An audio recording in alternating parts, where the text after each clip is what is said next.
NEET paper को attempt करने की क्या प्लानिंग होनी चाहिए, क्या स्ट्रेटेजी होनी चाहिए ताकि कम से कम नेगेटिव स्कोर हो। बच्चों अगर नेगेटिव स्कोर कम से कम होगा तो रैंक काफ़ी अच्छे लेवल पर बूस्ट कर सकती है। ज़्यादातर बच्चे पूरे साल भर काफ़ी अच्छी मेहनत करते हैं, लेकिन इस 3 घंटे का जो एग्ज़ाम होगा, जो टाइम ड्यूरेशन होगा, उसमें सही प्लानिंग से अगर पेपर अटेम्प्ट नहीं करते तो उनके साथ गड़बड़ हो जाती है, उनका स्कोर सही नहीं आ पाता जो आना चाहिए। बच्चों मैं Pradeep Yadav, founder and physics educator of we educator online platform, आपके सामने इसी पॉइंट को डिस्कस करने के लिए आया हूँ कि हमारे नीट के पेपर में क्या प्लानिंग होनी चाहिए, किस तरह से हमें अटेम्प्ट करना है। सबसे पहला पॉइंट है कि आपको कम से कम नेगेटिव मार्किंग पर जाना है। तो हम शुरू करते हैं। सबसे पहले देखिए बच्चों, पेपर को अटेम्प्ट करने की 2 तरह की अप्रोच होती है। नंबर 1 अप्रोच जिसमें अभी डिस्कस करूंगा वो जनरल अप्रोच होती है। जनरल अप्रोच का मतलब है ज़्यादातर बच्चे उसी को अटेम्प्ट करते हैं। सेकंड अप्रोच होती है वो ज़्यादा इफेक्टिव होती है। तो देखो नंबर 1 अप्रोच क्या है, जनरल अप्रोच की मैं बात कर रहा हूँ। बच्चों इसमें जनरल अप्रोच में क्या होता है, ज़्यादातर बच्चे क्या करते हैं, पहले बायो का पेपर अटेम्प्ट करते हैं, उसके बाद केमिस्ट्री के पेपर में चले जाते हैं, फिर फिजिक्स में। कैसे करते हैं, वो क्या करते हैं, पहले बायो के पेपर पे जितना टाइम खर्च करना है वो खर्च कर लेते हैं। बायो के जितने भी क्वेश्चन सॉल्व करने करते रहते हैं, छोड़ भी देते हैं जो भी है। उसके बाद केमिस्ट्री में आते हैं, फिर केमिस्ट्री में टाइम कंज्यूम करते हैं, पेपर सॉल्व करते हैं, और फाइनली बचा कुचा समय जो है वो फिजिक्स के लिए छोड़ते हैं। तो कई बार ऐसा होता है कि बच्चे के पास केवल 40 मिनट ही बचते हैं। ये डिपेंड करेगा सिचुएशन पे, डिपेंड करे कंडीशन पे। कई बार होता है 1 घंटे से कम समय बचा, 1 घंटे से कम समय 40 मिनट भी है, 45 मिनट भी है, 50 मिनट भी है। कई बार बहुत कम समय बचता है, उस वजह से बच्चे के मन में आ जाती है हड़बड़ाहट। हड़बड़ाहट का मतलब है उसमें नर्वसनेस आ जाती है, और कम समय होने के कारण वो इजी क्वेश्चन को भी इनकरेक्ट करना शुरू कर देता है, या घबराहट में उसके दिमाग में कंसेप्ट नहीं आते हैं। तो बच्चों अगर आप इस मेथड में जाना चाहते हो तो इस मेथड में आप तभी जा सकते हो जब आपकी कोशिश क्या हो कि बायो और केमिस्ट्री का पेपर, बच्चों ध्यान से सुनना, बायो और केमिस्ट्री का पेपर कैसे ना कैसे करके आपको 1 घंटा 45 मिनट में कंप्लीट करना होगा, ठीक है। और फिजिक्स का जो पेपर है, अगर आप बायो और केमिस्ट्री के पेपर को 1 घंटा 45 मिनट में कंप्लीट कर पाते हैं तो बच्चों फिजिक्स में आपको पूरा 1 घंटा 15 मिनट मिलते हैं। और आपको इतना समय लेना भी चाहिए फिजिक्स के लिए, क्योंकि फिजिक्स का पेपर में कैलकुलेशन ज़्यादा होती है, न्यूमेरिक्स ज़्यादा होते हैं, कंसेप्चुअल क्वेश्चन होते हैं, एप्लीकेशन बेस्ड क्वेश्चन होते हैं। तो अगर आप इस प्लानिंग पर चलें, जो मैं जनरल अप्रोच की बात कर रहा हूँ, जो 90% बच्चे इस अप्रोच को फॉलो करते हैं, जिसमें पहले बायो का पेपर सॉल्व करते हैं, फिर केमिस्ट्री का पेपर सॉल्व करते हैं, फिर फिजिक्स का पेपर सॉल्व करते हैं। अब इसमें अगर आप इसी अप्रोच पर जाना चाहते हो तो आपको बायो और केमिस्ट्री का पेपर 1 घंटा 45 मिनट में करना ही पड़ेगा, और फिजिक्स के लिए आपको 1.25 घंटे निकालने ही पड़ेंगे, 1 घंटा 15 मिनट, ठीक है बच्चों।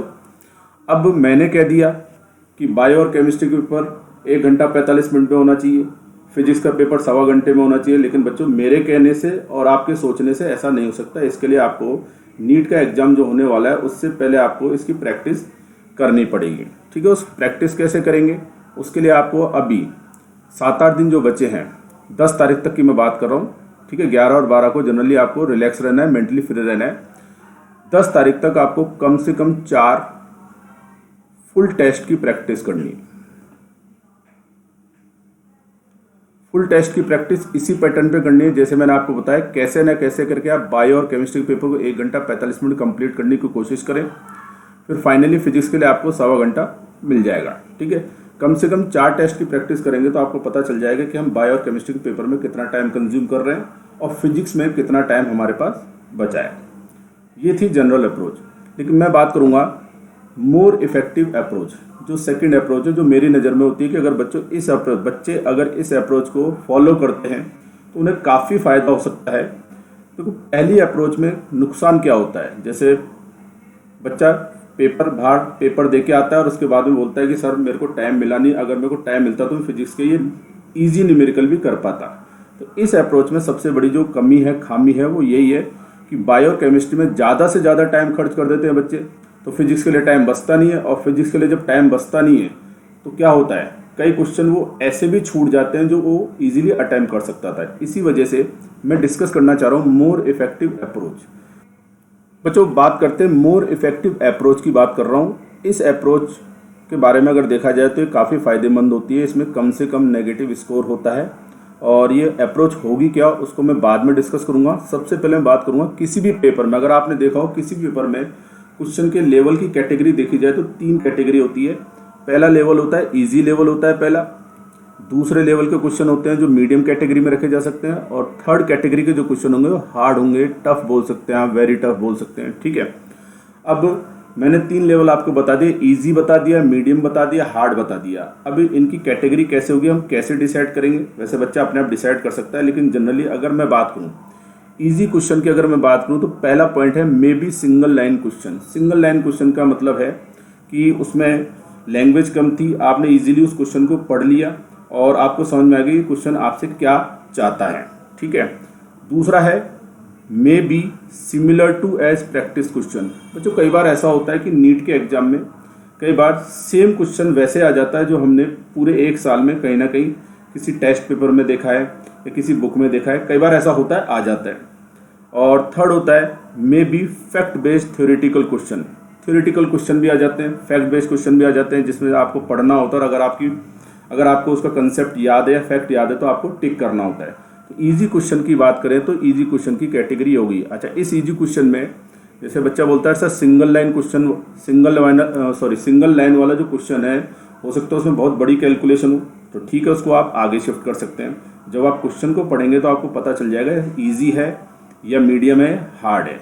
जैसे मैं मीडियम लेवल की बात करूं, जो मेरी नज़र में मीडियम होता है बच्चे के लिए, कि मीडियम लेवल के क्वेश्चन वो हो सकते हैं जिसमें कैलकुलेशन तो होती है लेकिन लेस डेटा दिया होता है। लेस डेटा, जैसे मैं फिजिक्स के एक एग्जांपल की बात करूं, सिंपल एग्जांपल की बात कर रहा हूं कि आपको काइनेमेटिक्स का एक क्वेश्चन आ गया जिसमें एक्सेलरेशन दे दिया, इनिशियल वेलोसिटी दे दी और कुछ आपसे क्वेश्चन उसमें पूछा गया है, तो वो आपको पढ़ते ही समझ में आता है कि इसमें मेरे से क्वेश्चन क्या चाह रहा है, कम डेटा है। ठीक है, दूसरा होता है simple application based question. Simple application based question वो होंगे जिसमें आपने क्वेश्चन को पढ़ा और आपको पता चल गया इसमें एक सिंगल कंसेप्ट अप्लाई करने वाले हैं या सिंगल एप्लीकेशन। जैसे मैं बात करता हूँ सर्कुलर मोशन का कोई क्वेश्चन आ जाता है मान लो, और सर्कुलर मोशन में उसने कुछ डेटा दिया और आपसे बोलता है कि बताओ पार्टिकल का नेट एक्सेलरेशन क्या होगा। तो उसमें आपको सवाल को पढ़ते ही, अगर आपने सर्कुलर मोशन को ढंग से पढ़ा है, आपको पढ़ते समझ में आ जाए कि सर्कुलर मोशन में एक्सेलरेशन जो होता है वो होता है a=√ac² + at²। अगर ये यूनिफॉर्म सर्कुलर मोशन है तो उसमें आपको क्या करना है, at 0 कर देना है। नॉन यूनिफॉर्म सर्कुलर मोशन है तो at की वैल्यू कैलकुलेट करनी है। तो ये होगा सिंगल कंसेप्ट का सवाल। हार्ड की बात करें, ये जो मैंने लिखा है हार्ड टफ, इस कैटेगरी की बात करें तो पहले तो मैं तो ऐसा बोलता हूँ टफ या हार्ड न्यूमेरिकल वो होगा जो पहली बार में पढ़ते उसकी हवा ना लगे, पता ही नहीं चल रहा कि ये क्या बोलना चाह रहा है और हम समझ नहीं पा रहे। ठीक है, हालांकि मैंने इसमें कुछ कैटेगरी भी डिजाइन की है। हार्ड क्वेश्चन की कैटेगरी में वो हो सकते हैं may be multiple lines questions having major data. हो सकता है 4-5 लाइन में क्वेश्चन हो और उसमें नंबर ऑफ डेटा दिया हुआ है, बहुत सारा डेटा हो दिया है, उस डेटा को आपको रिट्राइव करना होगा, कलेक्ट करना होगा, तो हो सकता है उसमें ज़्यादा टाइम खर्च हो, तो उसे भी आप हार्ड कैटेगरी में डाल सकते हो सकता है आपको आता हो सकता है वो क्वेश्चन आपको पढ़ते ही समझ में आ गया हो कि इसमें ये कंसेप्ट लगेगा, इसमें कैलकुलेशन करनी पड़ेगी, लेकिन आपको पता चला ये टाइम ज़्यादा कंज्यूम कर सकता है 3 मिनट ले ले, हो सकता है 4 मिनट ले ले, डिपेंड करेगा कैलकुलेशन पे। ठीक है, दूसरा होता है जो मैंने आपको बताया था हवा ही नहीं लगी। दूसरा होता है नो क्लू और idea about question by reading it first time. It means question आपने पढ़ लिया, क्वेश्चन पहली बार जब आपने पढ़ा, पढ़ते ही आपको बिल्कुल भी पता नहीं चला कि इस क्वेश्चन में करना क्या है, तो उसे हम रखेंगे हार्ड टफ कैटेगरी में। ठीक है, अब बच्चों मैं बात कर रहा था मोर इफेक्टिव अप्रोच की बात कर रहा था। एक्चुअली मैं आपको ये बताना चाह रहा हूँ कि जो जनरल अप्रोच है उससे हटकर हम दूसरी अप्रोच क्या ले सकते हैं जिसमें हमें इफेक्टिवली हमारा पॉजिटिव स्कोर इंक्रीज हो।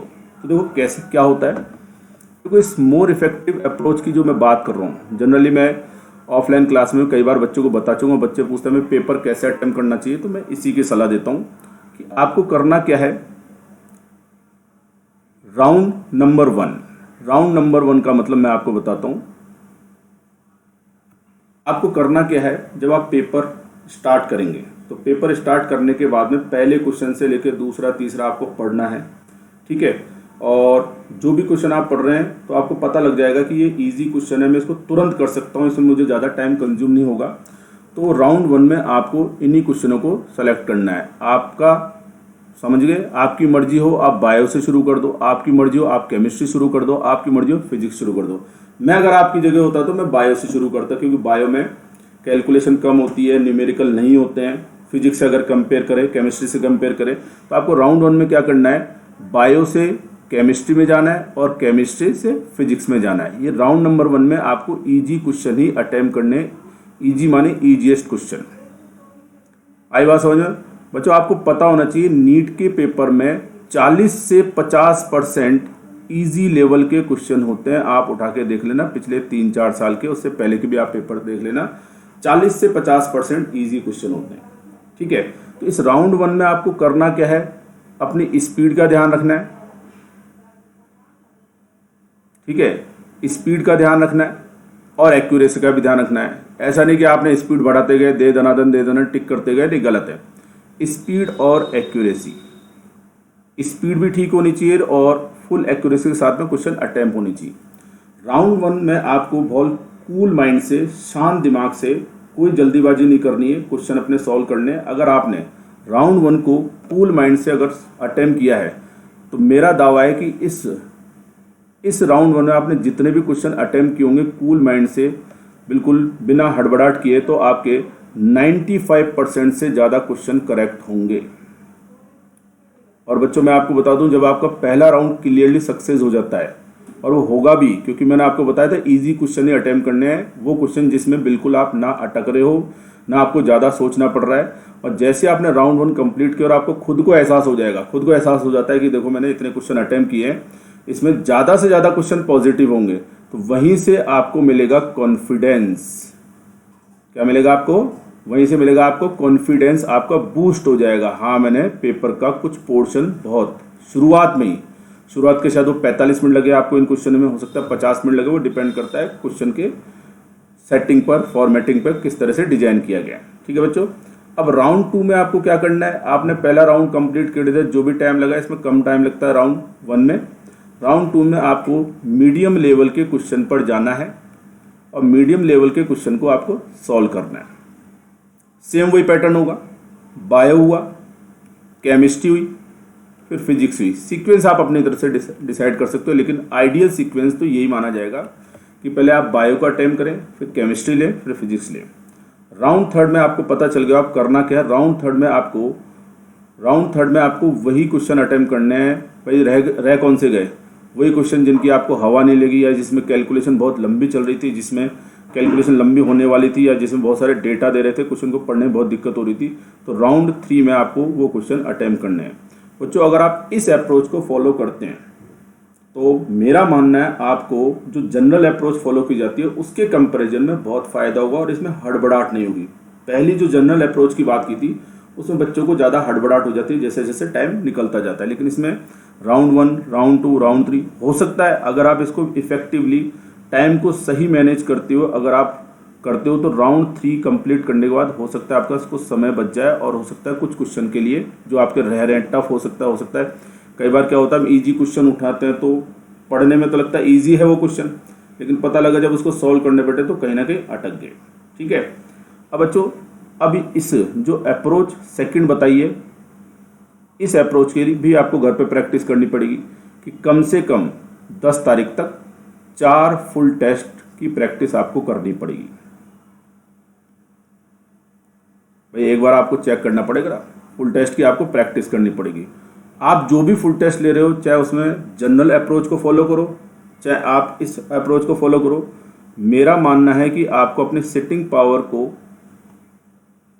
मजबूत करने के लिए, नीट के एग्जाम में 2 से 5 एग्जाम होगा, तो 2 से 5 बजे तक ही आप बैठे, एक दिन छोड़ कर, मतलब घर पे जब आप टेस्ट करें तो 2 से 5 ही बैठे। बच्चा ऐसा बोल सकता है सर मैं तो सुबह से शाम तक प्रैक्टिस ही करता रहूँ, तो ये गलत हो गया। अगर आप सुबह से शाम तक टेस्ट ही टेस्ट देते रहेंगे तो आपको टेस्ट का एनालिसिस करने का मौका नहीं मिलेगा। तो जब भी आप फुल टेस्ट देते हो और उसका स्कोर जब चेक करोगे तो बच्चों आपको जो सबसे इम्पोर्टेंट होता है, टेस्ट देने के बाद में आपको एनालिसिस करना जरूरी है। अगर आपने एनालिसिस नहीं किया तो आपको पता नहीं चलेगा कि आपका स्कोर कहाँ पे कम हुआ, किस क्वेश्चन के कारण आपके माइनस में स्कोर गया, किस क्वेश्चन के कारण आपका स्कोर कम हुआ। एनालिसिस जब आप करोगे तो आपको पता चलेगा कुछ पर्टिकुलर क्वेश्चन ऐसे होते हैं जिसमें आप बार बार मिस्टेक कर रहे हो, वो पूरे साल भर पता चल जाता है। जैसे वेव मोशन का कोई क्वेश्चन हो, उसमें आप बार बार मिस्टेक कर रहे हो, तो उस एनालिसिस से आप उस पर्टिकुलर क्वेश्चन पर आप कंसंट्रेट करो और अपनी नोट्स निकालो, उसमें से उस क्वेश्चन का जो कंसेप्ट है उसकी ढंग से प्रैक्टिस करो। यानी आप फुल टेस्ट लेते हो, एनालिसिस करते हो, क्योंकि आखिरी के जो 7-8 दिन बचे हैं उसमें जब आप एनालिसिस करोगे तो आपको पूरा कोर्स पढ़ने की जरूरत नहीं है, सिर्फ फुल टेस्ट से आपको पता चल जाएगा मेरे कौन सा कंसेप्ट पढ़ना है।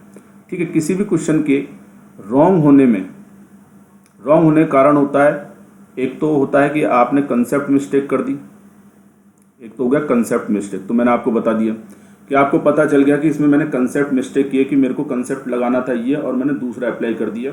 तो आपको इस कंसेप्ट से रिलेटेड थ्योरी पढ़नी है, 3-4 न्यूमेरिकल ढंग से समझने हैं जो आपके क्लासरूम नोट्स में पढ़ाए गए हैं। कई बार क्या होता है, हम मैथमेटिकल मिस्टेक कर देते हैं। ये मैथमेटिकल मिस्टेक बच्चों आपकी मल्टीप्लिकेशन वाली भी हो सकती है, डिवीजन वाली भी हो सकती है, एडिशन वाली भी हो सकती है। हाँ, ज़्यादातर बच्चे, नीट वाले बच्चे कई बार जल्दीबाजी में, एक्चुअली उनसे होती नहीं है, वो जल्दीबाजी में एडिशन में भी मिस्टेक कर देते हैं, डिवीजन में, सब्ट्रैक्शन में, मल्टीप्लिकेशन मिस्टेक कर देते हैं। तो इसको सुधारने के लिए आपको क्या करना होगा, जब भी आप इन बचे हुए दिनों में प्रैक्टिस करो तो अपनी मैथमेटिक्स के जितने भी कैलकुलेशन के जो भी क्वेश्चन है उसको आराम से सॉल्व करें। कई बार क्या होता है, सिली मिस्टेक,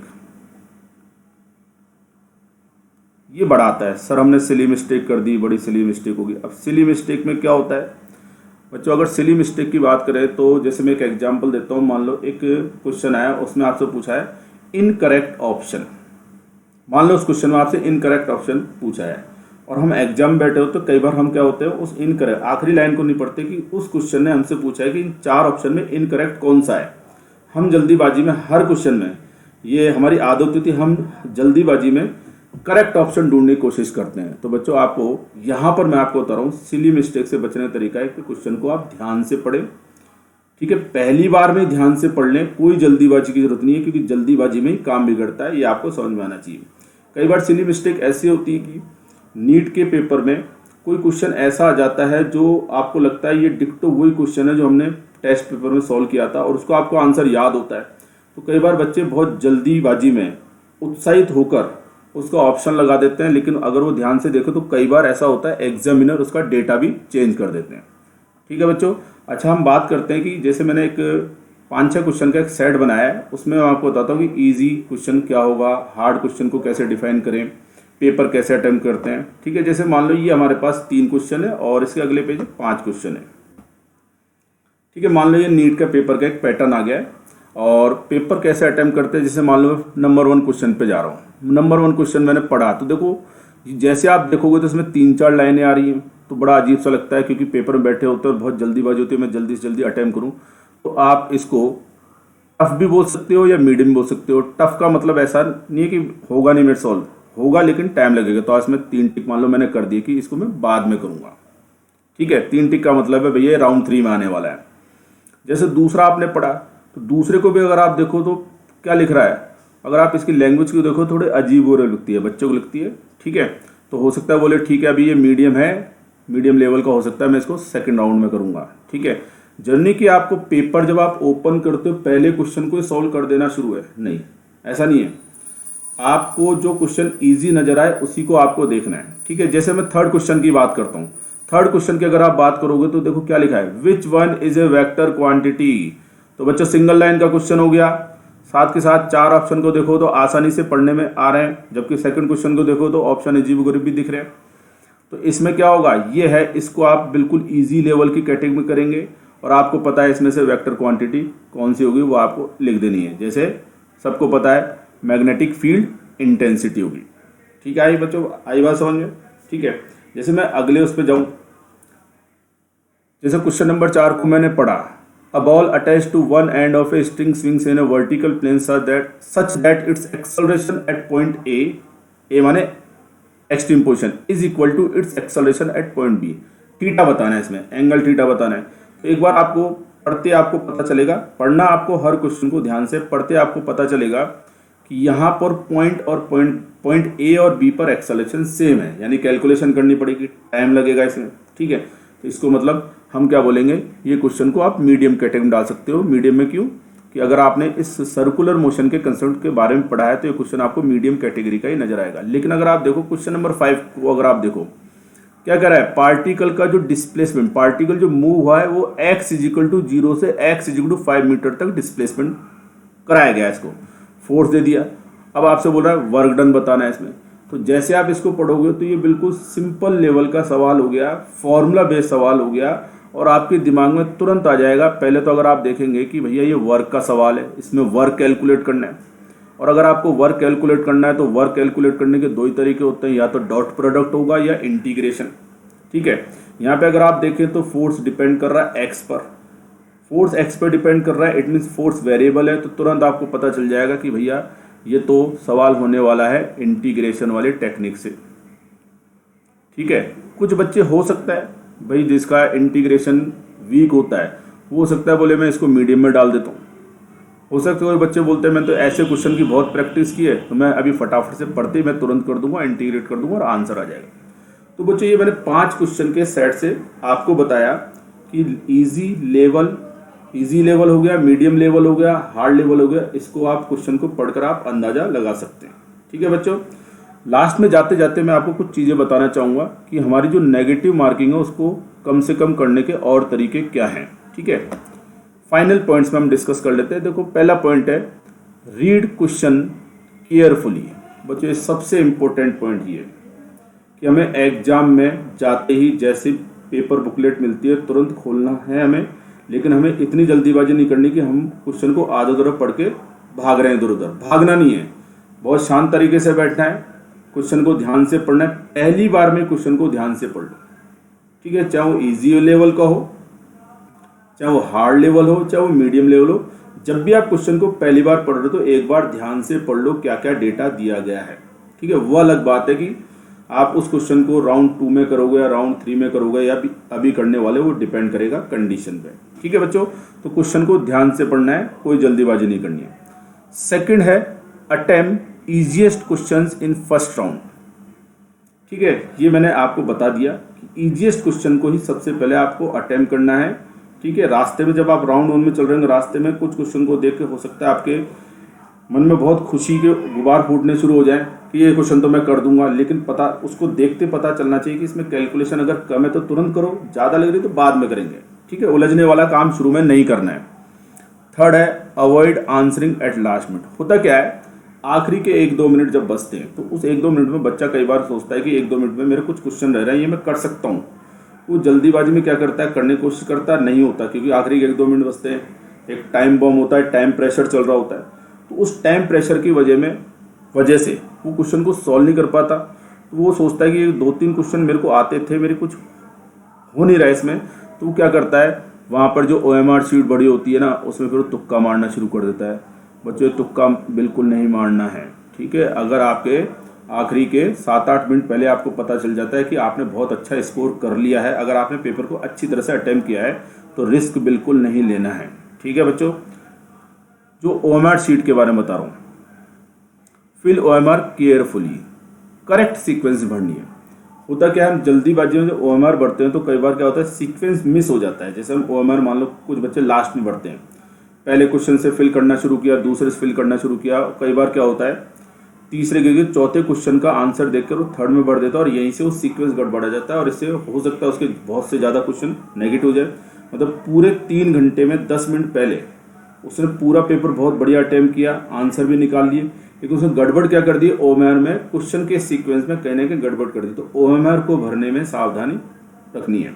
कुछ बच्चे बोलते हैं सर मैं साथ के साथ भर देता हूँ, वो भी आप कर सकते हो। कुछ बच्चे बोलते हैं कि मैं थोड़ा सा टाइम रखता हूँ, तो वो आप पे डिपेंड करता है कि आप OMR को फिल करने के लिए कौन सा टाइम स्लॉट लेते हैं। ठीक है, फाइनली है जो बहुत इंपॉर्टेंट है, बच्चे यहाँ पे मिस्टेक करते हैं, OMR पर ओवर राइटिंग बिल्कुल नहीं होनी चाहिए। ओवर राइटिंग का मतलब मैं आपको बताता हूँ। एक्चुअली हमारी जो OMR होती है वो मशीन से चेक होती है। ठीक है, और मशीन जैसे मान लो क्वेश्चन नंबर 41 है और उसका आंसर जैसे मान लो क्वेश्चन नंबर 41 की मैं बात करता हूँ और मान लो इसका आंसर B दिया हुआ है, मशीन के सॉफ्टवेयर में सेट किया हुआ है और आपके पास आपने बबल, तो देखो ये मशीन कैसे चेक करती है, ये चेक करती है कि बी वाले बबल को आपने ऐसे फिल किया होगा। जो करेक्ट मेथड ये है, ठीक है, करेक्ट है, ठीक है, पूरा फिल करना है या मेरे से हो नहीं रहा। तो ओएमआर एक्चुअली रेस्पॉन्स कैसे लेती है कि जो ए सी डी जैसे उसे ब्लैंक दिखेंगे और बी फिल दिखेगा वो आपको करेक्ट बता देगा, ठीक है। लेकिन आपको ऐसा नहीं करना, जो मैंने आपको तो ओवर राइटिंग नहीं करनी। कई बार बच्चा क्या करता है, ओएमआर जल्दीबाजी बढ़ता है, ठीक है, गलत तरीके भी बता रहा हूँ, ओवर राइटिंग के तरीके बता रहा हूँ। वो कई बार क्या करता है कि चलो ये भर दिया ऐसे, फिर ध्यान आता है अरे इसका बी है। तो इसमें ध्यान रखना है। बच्चा बोलता है मैं दूसरी ओएमआर ले सकता हूँ, ले सकता हूँ, तो बच्चों इसकी नौबत नहीं आने पाए, इसकी आपको कोशिश करनी है, ठीक है। दूसरी ओएमआर मिलेगी या नहीं मिलेगी वो डिपेंड करेगा सिचुएशन पे। तो आप बड़ी सावधानी से 1 बाय 1 अपने ओएमआर शीट के बबल को अच्छी तरह से बिल्कुल कंप्लीट ब्लैक करेंगे, वो आपको करना है, ठीक है। कई बार बच्चा क्या करता है, 2 ऑप्शन फिल कर देता है क्वेश्चन 41 के कि मुझे इसका बी भी नज़र आ रहा है, सी भी भर देता हूँ। बच्चों को पता नहीं होता ना, बोले बी भी नज़र आ रहा है, सी भी नज़र आ रहा है, कौन सा आंसर लगाऊँ इसका। तो वो सोचते भर देते हैं दोनों। बोले बोले बी हुआ तो बी को पकड़ लेगा, सी हो तो सी को पकड़ लेगा। नहीं, ऐसा नहीं होता। सिंगल चॉइस क्वेश्चन है, मशीन की सेटिंग, सॉफ्टवेयर की सेटिंग होती है सिंगल बबल को कैच करने की, ठीक है। आपको बिल्कुल भी ओवर राइटिंग नहीं करनी, अपनी तरफ से होशियारी बिल्कुल नहीं दिखानी, ठीक है। बच्चों आई बात समझ में, ये सारे पॉइंट मैंने आपको बता दिए हैं, ठीक है। बाकी मैंने आपको बताया किस तरह से आपको अपनी जो पेपर को अटेम्प्ट करने की स्ट्रेटेजी है उसको थोड़ा सा इम्प्रूव करना है। लेकिन उसको इम्प्रूव करने के लिए आपको घर पर इन 7-8 दिनों में आपको कम से कम 4 मेजर टेस्ट, फुल टेस्ट की प्रैक्टिस करनी होगी, उससे आपको एनालाइज करना होगा, ठीक है बच्चों। मेरी तरफ से आपको बेस्ट ऑफ लक, मिलते हैं, थैंक यू वेरी मच।